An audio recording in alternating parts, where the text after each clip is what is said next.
पाकिस्तान तो कहे तो सही, चलो मैं मान सकता हूँ, लेकिन हिंदुस्तान के अपने लोग जो अपने मुसलमान भाई हैं वो जब ऐसी बातें करते हैं तो वो हैरानी होती है।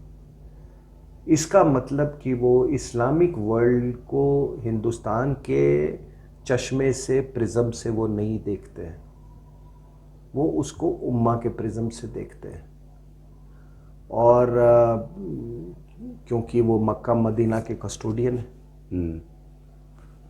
सऊदी अरेबिया है, लेकिन उनकी आस्था जो है वो सऊदी अरेबिया से अब धीरे धीरे हट रही है। और जो ये अरब वर्ल्ड में जो बदलाव जो आ रहे हैं वो अपने उनके हित में है। अब हुआ क्या कि पाकिस्तान में अब कुरैशी साहब ये 370 हटा, 370 हटा तो इनको बेचैनी सी हो गई। इन्होंने कहा कि सारे जो इस्लामिक वर्ल्ड है हमारे पक्ष में आ जाओ, एक मीटिंग करवाओ, ओआईसी की मीटिंग करवाओ। अब उनकी अपनी मजबूरियां हैं, उनकी अपनी सोच है, उनके अपने लोग हैं, उनकी अपनी इकॉनमी है, उनका अपना समाज है। और इस्लामिक समाज सभी जगह एक जैसे नहीं। मैं तो ये कहता हूं, कई बार मैं पाकिस्तानियों को कहता हूं कि तुमने पाकिस्तान तो बना लिया और इस्लाम के नाम पे, लेकिन पाकिस्तानी ब्रांड ऑफ इस्लाम तुमको डुबा रहा है, और भारतीय संस्कृति तुमको जिंदा रख रहा है। वो आपने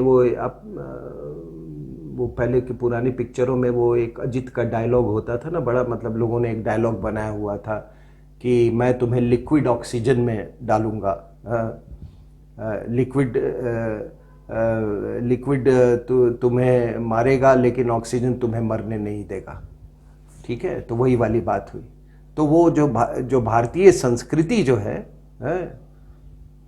वो तुमको जिंदा रखा हुआ है, इसलिए तुम डूबने से बचे हुए हो।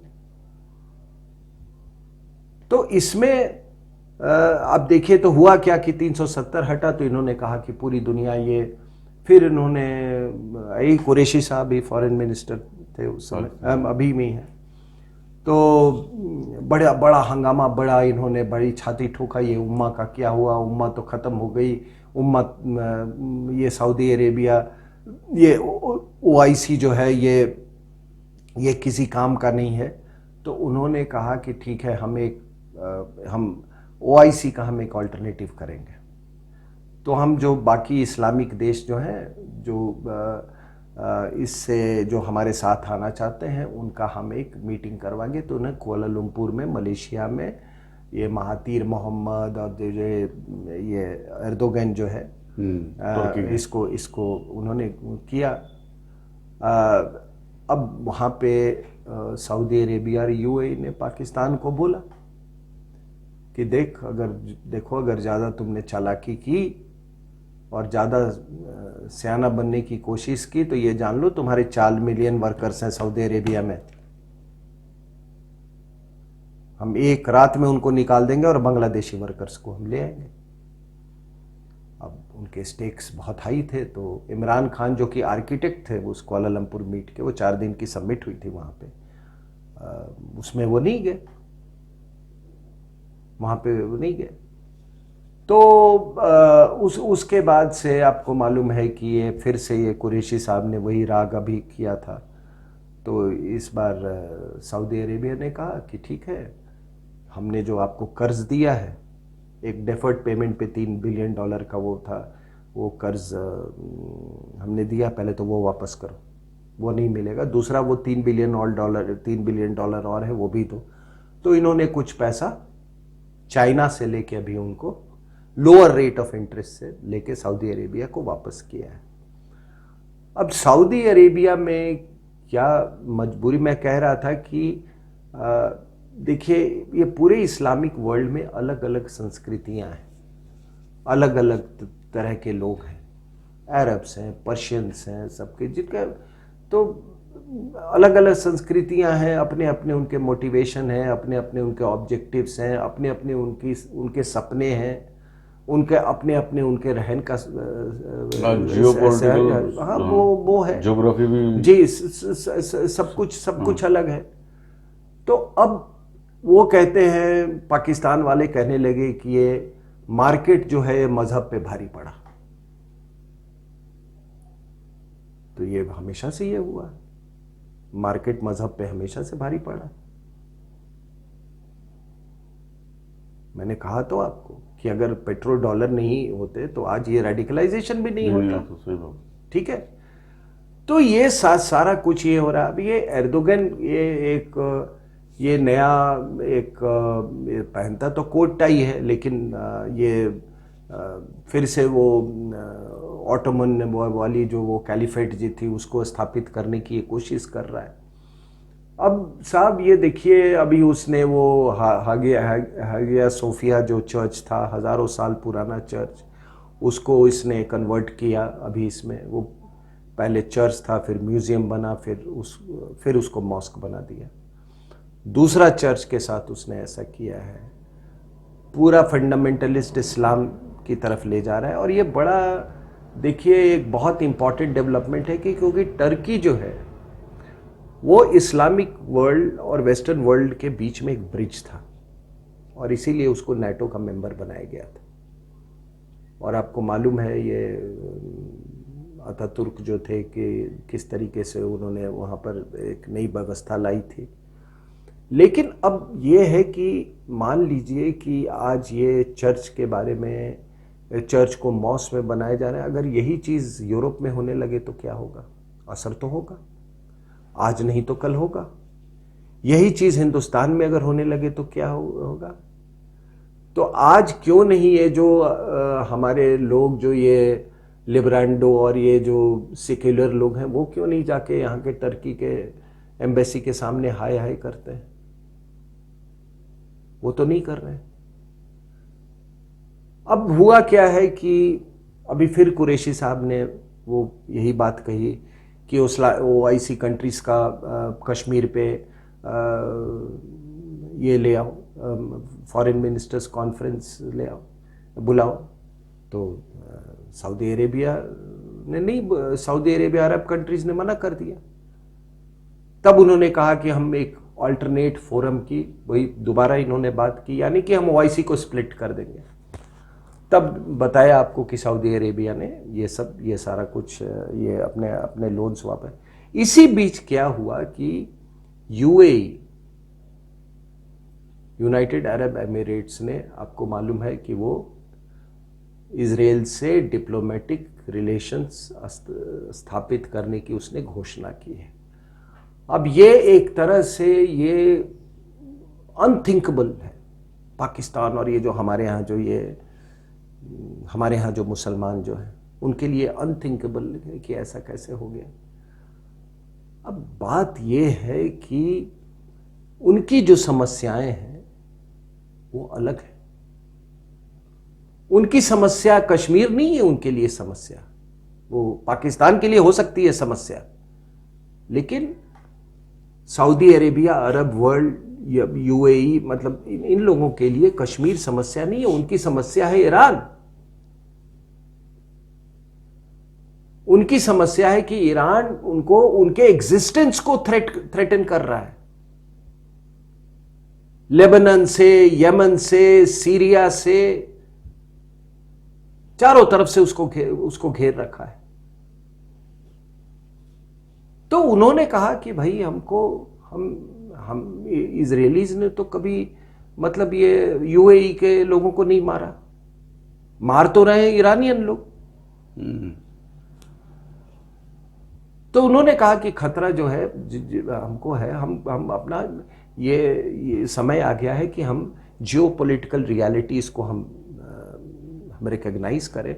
और इसमें क्या, जॉर्डन ने भी डिप्लोमेटिक रिलेशंस किए, इजिप्ट ने भी डिप्लोमेटिक, उन्होंने तो कई लड़ाइयां लड़ी। तो UAE ने ये अनाउंस कर दिया कि भाई हम अपने डिप्लोमेटिक रिलेशंस हम इसके साथ आए। दूसरी बात मुझे ये नहीं हिंदुस्तान में आज तक समझ में आई कि ये मुसलमान और यहूदी की लड़ाई में आप मुसलमानों के साथ क्यों? मुसलमानों को वहां से भगाया किसने था? मदीना में कोई 3 जूइश ट्राइब थे, लोगों ने शरण दिया था मदीना में मुसलमानों को, और एक ट्राइब थी क्योनिका करके, वो ट्राइब थी, कुछ इस तरह से नाम था, उसको इन्होंने, जो होस्ट था जिसने शरण दिया, उसी को वहां से भगा दिया, मार काट के भगा दिया उसे। तो ये जो यहूदियों और मुसलमानों के बीच में लड़ाई है, इस लड़ाई में हमारा क्या वास्ता? तो यहां के लोग जो है, ये मुसलमान भाई, ये क्यों पोजीशन ले रहे हैं अरब्स के लिए? तो ये पूरा रिकॉन्फ़िगरेशन हो रहा है वहां पर, रीएडजस्टमेंट्स हो रहे हैं, और होगा, क्योंकि इसमें कोई शक की बात नहीं कि इंडिया एक मार्केट है। अब या तो वो कह रहे भैया हम तुम्हारे कश्मीर से हमको क्या लेना, पहले बात कि हमारा इंटरेस्ट है इंडिया में, हमको ऑयल के लिए मार्केट चाहिए, जो भी हो। या दूसरी बात है कि ये हमारे जो थ्रेट परसेप्शन है वो बिल्कुल अलग है। हमारा थ्रेट परसेप्शन यमन से है, हमारा थ्रेट परसेप्शन ईरान से है, हमारा थ्रेट परसेप्शन पर्शियन गल्फ में है। चाइना पाकिस्तान इकोनॉमिक कॉरिडोर बना रहे, वो एक नई थ्रेट परसेप्शन है। China Pakistan economic corridor Iran की तरफ से किस तरह जाएगा, वो एक बहुत बड़ा सवाल है उनके लिए। तो ये आपने देखा होगा कि इनके बिहेवियर में, इनके जो अंतर्राष्ट्रीय या जो जियोपॉलिटिकल बिहेवियर है, उसमें कई तरह के चेंजेस आने लगे अरब वर्ल्ड में। अब ये यहाँ के जो बैठे अपने, ये जो अपने आप को मुस्लिम लीडर्स कहते हैं, मुल्ले जो है यहाँ बैठे हुए, उनको ये बात समझ में नहीं आ रही, क्योंकि वो तो उसी चश्मे से देखते हैं कि कौन सी ऐसी ताकत है जैसे हिंदुस्तान का जो नुकसान कर सके।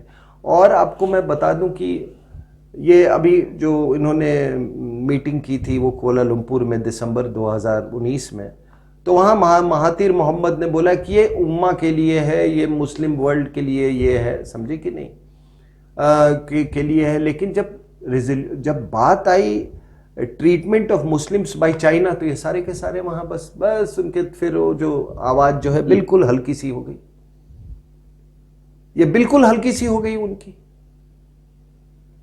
तो ये अभी हो क्या रहा है यहां पे कि ये आप जगह जगह देखोगे तुर्की की बात चल रही है। अभी आपने जामिया मिलिया में देखा, वहाँ तुर्की के फेवर में स्लोगन्स आ रहे हैं। PFI जो है वो तुर्की के फेवर में स्लोगन्स ये कर रहा है।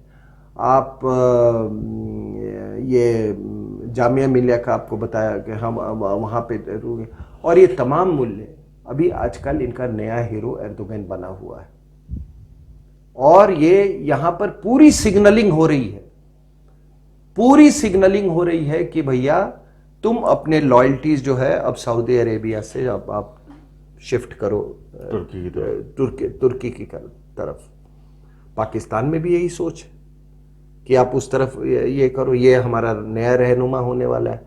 उसी सिलसिले में मैं आमिर खान की विजिट को मैं देखता हूँ, वरना अर्दगोन की पत्नी इसको एक्टर से मिलने का उसका क्या वजूद था, क्या वजह थी, और क्यों इसको इतना पब्लिसाइज किया गया, ये सिग्नलिंग है। और मुझे मालूम है कई लोग हमारे साथ जो टेलीविज़न पे आते हैं जिनका SDPI वगैरह से नाता है, वो सब अभी जब वो टर्की का दौरा करते हैं तो ये उनको लगता है कि वो पुराना जो ऑटोमन कैलिफेट जो है उसकी फिर से स्थापना होगी। इनका सऊदी अरेबिया से, इनका जो है अरब वर्ल्ड से इनका भरोसा छूट गया है, बिल्कुल इन्होंने छोड़ दिया है। तो ये हकीकत है। धन्यवाद।